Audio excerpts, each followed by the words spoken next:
So I might not be able to sell recreational product in the next, 12 months, but there's a good chance we could get medical product in the US, and that would really just upend the industry. We can bring down the cost of it. Weed is way too expensive in the US. We are a solution to that, and it's about to happen in the next couple of years. I think we are within a federal action to be implemented, not just passed, but to be implemented in the next 2 years. And what that looks like, the shape, I'm not sure. To be honest, I don't think most investors in the US are sitting there asking about whether the big bad boogeymen from Colombia are going to be able to import this wave of cannabis. They're just trying to figure out whether the Californians are going to be able to bring it in to Massachusetts. And I'm pretty sure that, the interstate commerce clause and just tradition across industries is going to lend itself to a freely traded market. If you're in a liquor store in Massachusetts, which has some of the most restrictive laws in the country, you know what you find there? You find Jack Daniels made in Tennessee, and you find Grey Goose made in France.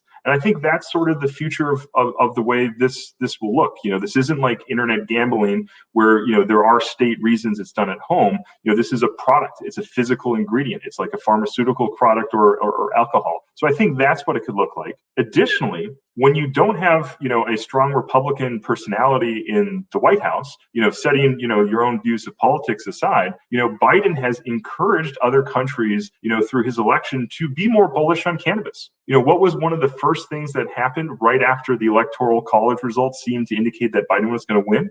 Israel announced they were going to try to create a recreational program within 9 months. And so Clever Leaves is a fantastic investment in a world in which there is more legalization. When countries stop the senseless war on cannabis and begin to legalize, that will be a great thing. So, you're seeing that movement in Israel. You're seeing it in Europe, over in the Netherlands, where they're launching their first recreational experience. I think you're going to see it in places like Germany. Spain could be soon. That's sort of even outside of the US. A Biden administration means great things for this industry and for Clever Leaves.